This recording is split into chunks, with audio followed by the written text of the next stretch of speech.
बहुत समझाया, लेकिन जब आत्ताई व्यक्ति होता है ना, वो ज्ञान की भाषा कहाँ समझता है। मूर्खा सा उपदेशा, मूर्खों के सामने उपदेश करो तो क्या उसको कोई उपदेश लगेगा? नहीं लग सकता है। बहुत समझाया विदुर जी ने, तो दुर्योधन ने उल्टा विदुर जी का अपमान कर दिया, दासी पुत्र कहकर के अपमान कर दिया। तो विदुर जी ने उसी समय कौरवों का साथ छोड़ दिया। अगर सज्जन व्यक्ति से अगर कोई कुछ कह दे तो सज्जन व्यक्ति कुसंग का साथ छोड़ देते हैं, उसका साथ नहीं पकड़ते हैं जिससे उनका भला ना हो सके। कहती है कि सबसे पहले संग को जीतना बहुत जरूरी होता है। दुष्ट का संग करोगे तो दुष्ट बनोगे, पापी का संग करोगे तो पापी अत्याचारी बनोगे, संत का संग करोगे तो सच्ची बातें मिलेंगी, अच्छी बातें मिलेंगी, भगवान की तरफ बढ़ने का एक सद्मार्ग मिलेगा, सद्मार्ग पर चलने की प्रेरणा मिलेगी। विदुर जी ने तुरंत ही कौरवों का साथ छोड़ दिया और तुरंत धनुष बाण वहीं पर रखे और विदुर जी स्वयं तीर्थ यात्रा के लिए चले गए। वहां पर उन्होंने 36 वर्ष तक तीर्थ में भ्रमण किया। घूमते घूमते घूमते घूमते विदुर जी वृंदावन आ गए। इधर उद्धव जी बद्री का आश्रम जा रहे थे। भगवान ने गोलोक जाते समय उद्धव जी को बड़ा सुंदर ज्ञान दिया था। मैत्रेय जी भी वहीं पर थे, उनको भी ज्ञान दिया था। उद्धव जी को भी सुंदर ज्ञान दिया था और कहा था कि विदुर जी कहीं मिले तो उन्हें ज्ञान अवश्य देना। उद्धव जी को जाते समय बताया था, विदुर जी को याद किया था भगवान ने। इधर घूमते हुए बद्री का आश्रम जा रहे थे उद्धव जी, रास्ते में वृंदावन का उद्धव जी को दर्शन हुआ। दर्शन हुआ तो देखा रमण रेती में विदुर जी बैठे हुए हैं। उद्धव जी गए विदुर जी के पास, आपस में दोनों मिले, दोनों भाव विभोर हो गए। ऐसे मिले कैसे? विचार मिले 64 खिले, 20 रहे कर जोर, हरिजन सो हरिजन मिले, बिहसे साथ करो। 4 मिले 64 खिले, 2 नेत्र अपने, 2 सामने वाले के, 2 उद्धव जी के, 2 विदुर जी के। 2 नैना से 4 नैना मिले, बोले 4 मिले 64 खिले, 32 दांत अपने, 32 सामने वाले के। जब उद्धव जी विदुर जी मिले तो बड़े प्रसन्न हुए। 32 दांत निकलते हैं ना जब कोई हंसता है तो। 32 दांत अपने, 32 सामने वाले के, बोले 4 मिले 64 खिले, मुस्कुराने लगे। और 20 रहे कर जोर, 10 उंगली अपनी, 10 सामने वाले की, 20 रहे कर जोर। और हरिजन सो हरिजन मिले, यानी भक्त से जब भक्त मिलता है तो संपूर्ण शरीर के रोम हर्षित हो जाते हैं।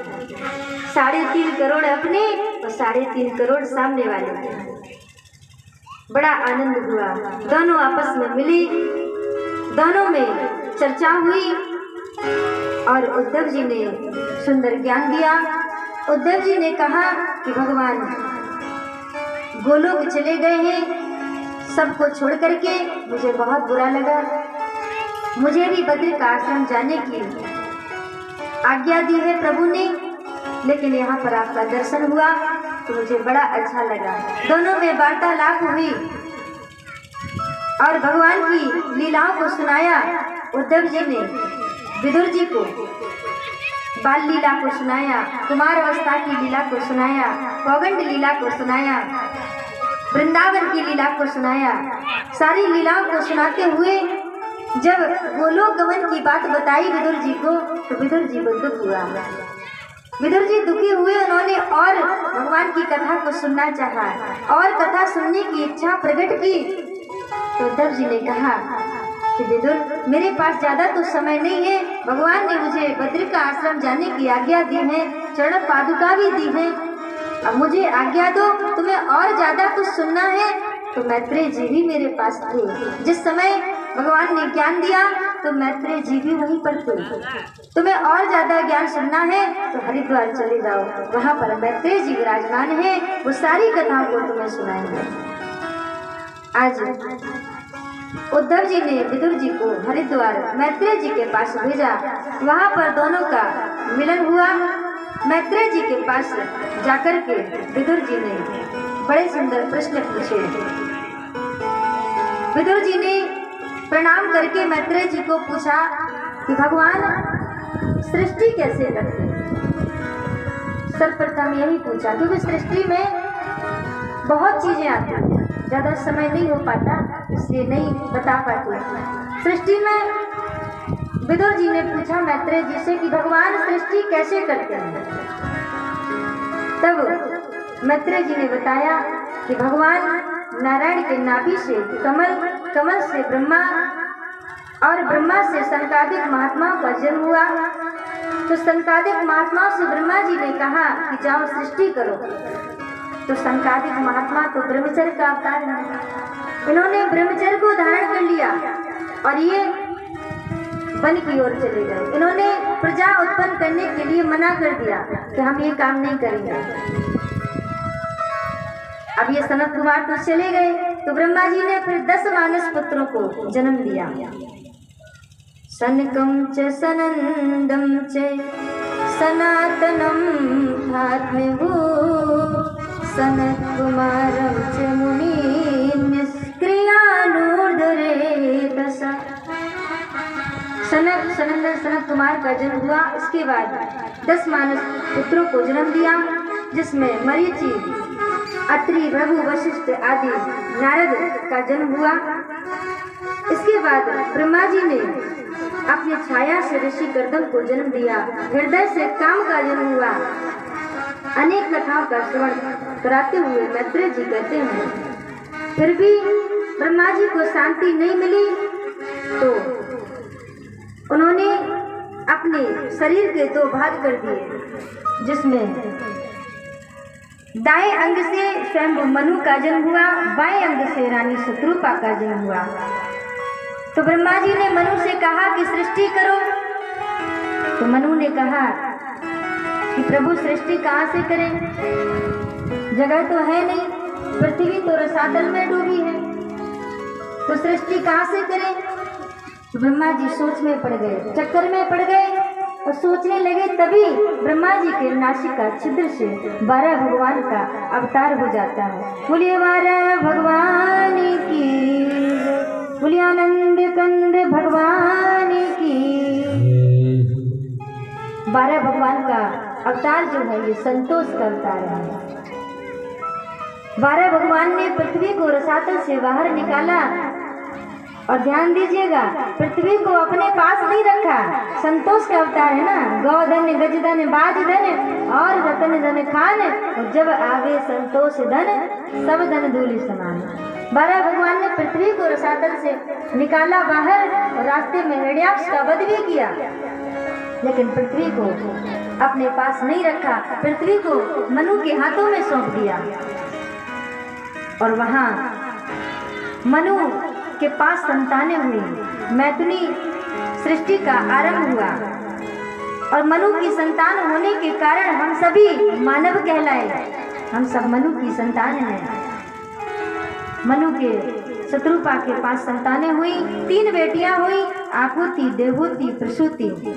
2 बेटा हुए, उत्तानपाद और प्रियव्रत। आकुति का विवाह रुचि प्रजापति के साथ हुआ।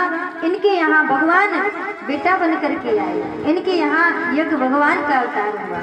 बोलिए यज्ञ भगवान की, बोलिए आनंद कंद भगवान की। और दूसरी बेटी देवहूति हुई। इनका विवाह ऋषि कर्दम के साथ हुआ, जो ब्रह्मा जी की छाया से उत्पन्न हुए। इन्होंने भगवान का तप किया। भगवान जब प्रसन्न हो गए, उन्होंने वरदान दिया। ऋषि कर्दम ने वरदान मांगा। भगवान ने कहा कि जाओ विवाह कर लो, इसमें कुछ नहीं रखा है। तो ऋषि कर्दम ने कहा प्रभु हम विवाह नहीं करेंगे। भगवान ने कहा हमारी इच्छा है, तुम विवाह कर लो और हम तुम्हें वचन देते हैं अगर तुम विवाह कर लोगे तो हम तुम्हारे घर में बेटा बन करके आएंगे। तो ऋषि कर्दम ने कहा अच्छा तब तो ठीक है, आप बेटा बन करके आओगे तो हम अवश्य विवाह कर लेंगे और हम तुम्हारा इंतजार करेंगे, तुम्हारी प्रतीक्षा करेंगे। भगवान ने कहा कि मनु की पुत्री है देवहूति, वो तुम्हारे सामने अगर आए विवाह का प्रस्ताव लेकर के तो तुम मना मत करना, नहीं तो मना कर दो। समय आने पर ऋषि कर्दम का देवहूति के साथ विवाह होता है और विवाह तो हो जाता है। धीरे धीरे समय व्यतीत होता है तो ऋषि कर्दम के यहाँ 9 कन्याओं का जन्म हो जाता है। 9 कन्याओं का जैसे जन्म होता है तो ऋषि कर्दम सोचते हैं कि भगवान ने हमें वरदान दिया था कि बेटा बन करके आएंगे। भगवान तो बेटा बन करके आए नहीं और 9 कन्याओं का जन्म हो गया। मुझे अब इस घर में नहीं रहना है और मैं तो जा रहा हूँ भगवान का भजन करने। जाने लगते हैं तो मैया देवहूति आ जाती है हाथ जोड़ करके, स्वामी कहाँ जा रहे हो? ऐसे थोड़ी होता, 9 कन्याएं जवान अपने घर में हैं और तुम भजन करने जाओगे। जिस घर में पुत्री जवान होती है वो भजन करने जाए तो कैसे जाए? और जाना भी नहीं चाहिए, जिम्मेदारी को पूरा करके जाना चाहिए ना। आज देवहूति कहती है स्वामी ये क्या कर रहे हो? 9 पुत्रियों का विवाह तो कर दो, इसके बाद चले जाना। तो आज ऋषि कर्दम 9 कन्याओं का विवाह 9 ऋषियों के साथ करते हैं, जिसमें अनसुईया आदि। अनसुईया का विवाह अत्रि के साथ होता है। अनसुईया की तो चर्चा ही बड़ी महान है, उनका तो यशगान आप सभी जानते हैं। आज 9 ऋषियों के साथ विवाह करके धीरे धीरे समय व्यतीत होता है तो भगवान बेटा बन करके आज मैया देवहूति के समक्ष आते हैं। समय आने पर 9 मास पूर्ण होने पर देवहूति के आंगन में आज कपिल भगवान का अवतार हो जाता है। बोलिए कपिल भगवान की, बोलिए आनंद कंद भगवान की। कपिल भगवान का अवतार हो जाता है तो सभी आज कपिल भगवान का दर्शन करने के लिए आते हैं और सभी कर्दम ऋषि को बधाई देते हैं कि तुम्हारा ग्रस्त जीवन सफल हो गया है। जिसके घर स्वयं जगतपति बेटा बन करके आ जाए तो उसकी बात ही क्या है, उसका कहना ही क्या है। अब भगवान से वचन लिया था, भगवान ने वचन दिया था कि हम बेटा बन करके आएंगे और इन्होंने वचन दिया था कि आप बेटा बन करके आएंगे तो हम ग्रह का त्याग कर देंगे, वन में चले जाएंगे। भगवान बेटा बन करके आ जाते हैं तो अब यहाँ पर ऋषि कर्दम वन की ओर जाने लगते हैं तो मैया देवहूति हाथ जोड़ करके पति के चरणों में आ जाती हैं और कहने लगती हैं स्वामी पत्नी की शोभा तो पति से होती है ना, आप चले जाएंगे तो हमारा क्या होगा? आप हमें छोड़ कर के नहीं जा सकते, आपको जाना ही था तो हमारे साथ विवाह क्यों किया था? आप हमें छोड़ कर के मत जाओ, पत्नी की शोभा पति से होती है। वो स्वामी तुलसीदास जी कहते हैं जीवन दे है ना दीवन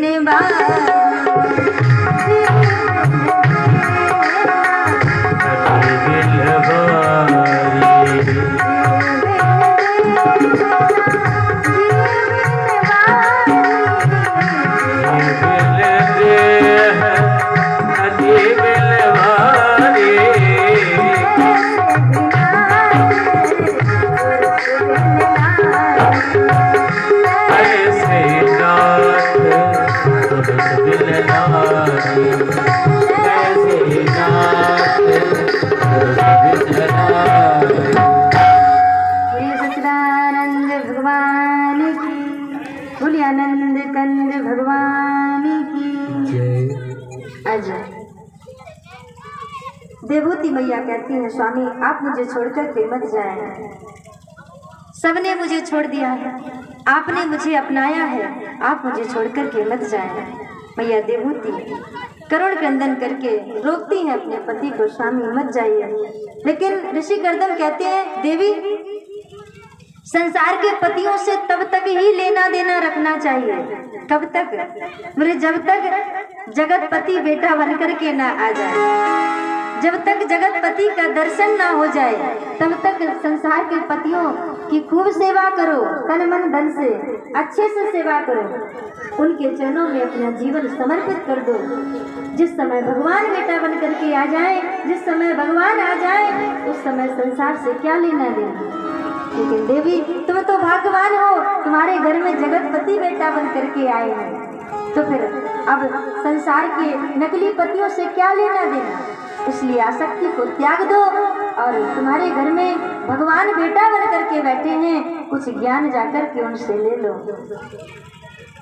आज देवती मैया कहती मैं कुछ नहीं जानती स्वामी, आप मुझे छोड़ करके मत जाओ।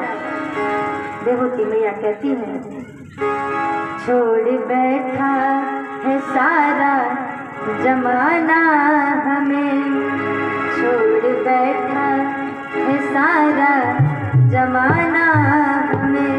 देवती मैया को समझ में आ जाता है ना, 4 दिन के लिए ये झमेला जुड़ा, 4 दिन के लिए ये झमेला जुड़ा,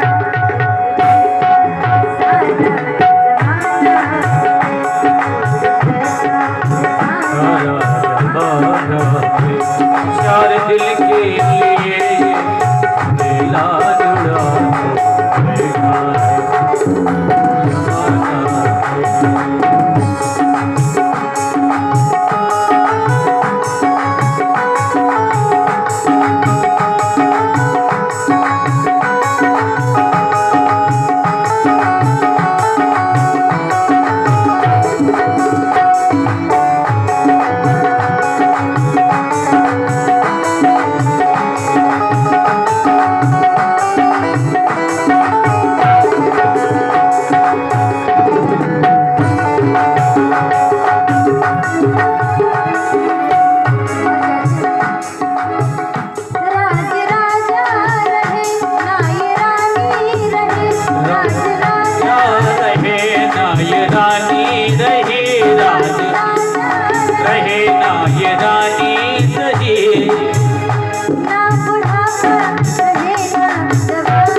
के खड़े रह गए, सब खजाने गड़े में गड़े रह गए, सब खजाने गड़े से गड़े रह गए। अंत में लखपति के नथेला जुड़ा, अंत में लखपति के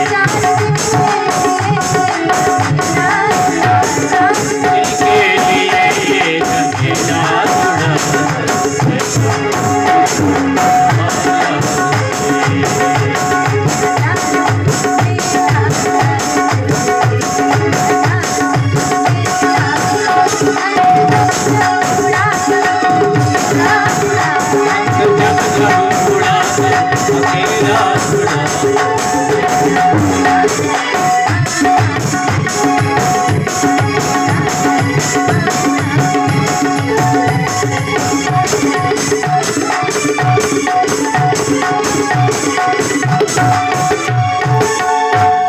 बोलिए सच्चिदानंद भगवान की, बोलिए आनंद कंद भगवान की,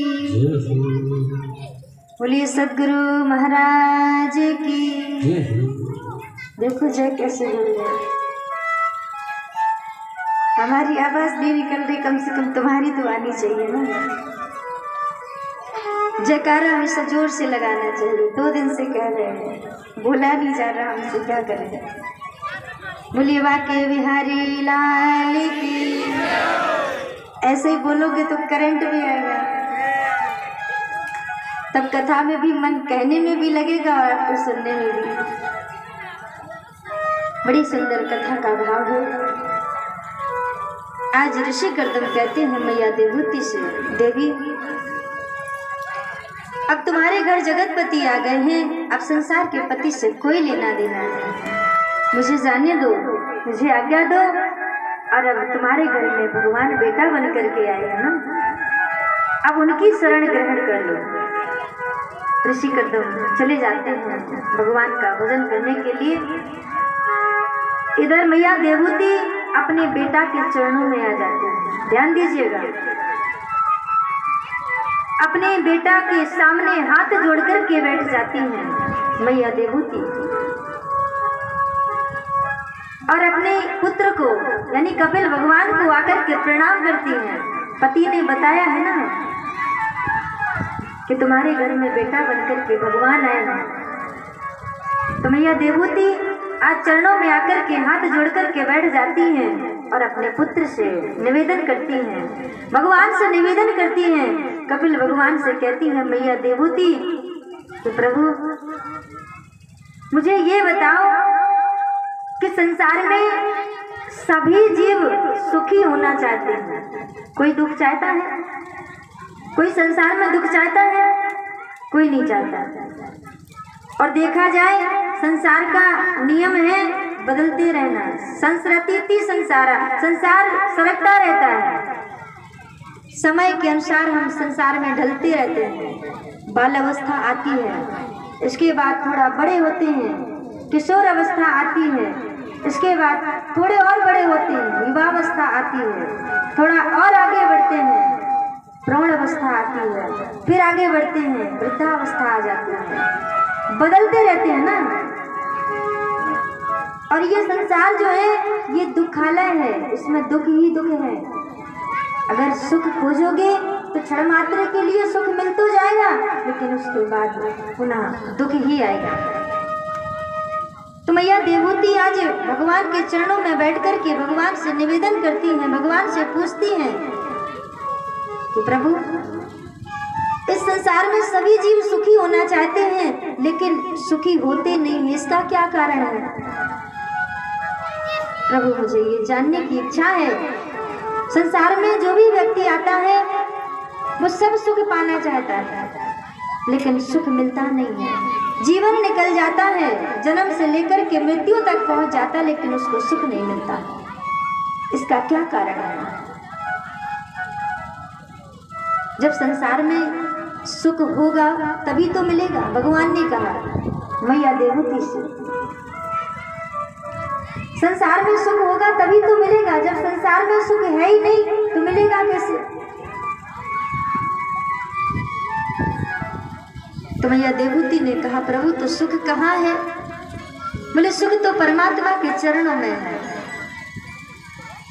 मैया देवहूति कहती है न जाने कितने कुंटल गेहूं के बोरा, कितने कुंटल आटा इस जीव के पेट में समा गया होगा, लेकिन फिर भी इंद्रियों की तृप्ति नहीं होती है। प्रभु इसका क्या कारण है?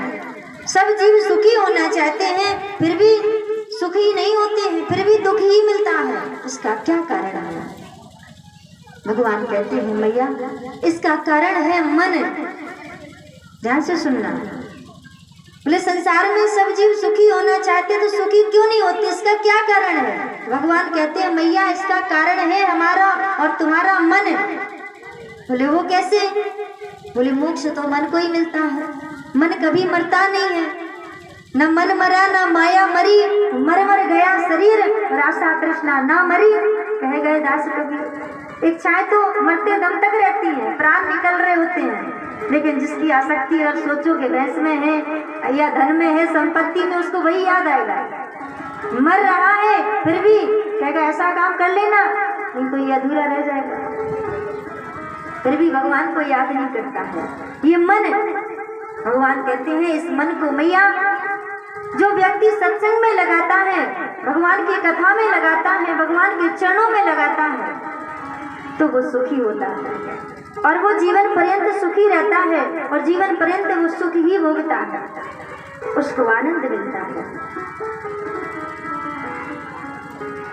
संसार में मैया सुख नहीं है। बोले मन को कहाँ भेजे? मैया कहती है मन को किसमें लगाए? भगवान में एकदम से तो लगेगा नहीं। एकदम से कहो कि भगवान का भजन करो तो ये मन बड़ा चंचल है, कैसे तेरा भजन करूं? जितना इसे समझाऊं उतना ही मचल जाए। जितना मन को कहोगे कि भजन करो, भगवान का ध्यान करो, मन ये इतने आसानी से लगता नहीं है। तो भगवान कपिल कहते हैं मैया से मैया इस मन को सत्संग में भेजो। बोले सत्संग से क्या होता है? बोले सत्संग में मैया संत जन भगवान की कथा को सुनाते हैं और जब भगवान की कथा को यह मन सुनता है ना तो मन में भगवान के प्रति श्रद्धा होती है, श्रद्धा के बाद प्रीति होती है, भगवान से प्रेम होता है, फिर ज्ञान और वैराग्य आता है, फिर भक्ति आती है और जहाँ भक्ति होती है तो मानव एक भगत कर नाता, फिर से भगवान मिल जाते हैं और जिसे भगवान मिल जाए तो उसके आनंद की बात ही क्या है, फिर उसे दुख हो ही नहीं सकता है ना। भगवान ने स्वयं कहा है कि जब जीव भगवान के शरण में आता है, भगवान को पाने की कोशिश करता है, तो गोस्वामी तुलसीदास जी कहते हैं सन्मुख होए जीव मोहे जबहि, सन्मुख होए जीव मोहे जबहि,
जिस समय जीव भगवान के चरणों में आ जाता है ना, उसी समय जीव के सन्मुख होए जीव मोए जमहि, जन्म कोटि करोड़ों जन्मों के जो पाप होते हैं ना भगवान के सामने आ जाने से वो पाप नष्ट हो जाते हैं, और जिसके पाप नष्ट हो जाए तो उसे तो भगवान के दर्शन हो ही जाते हैं।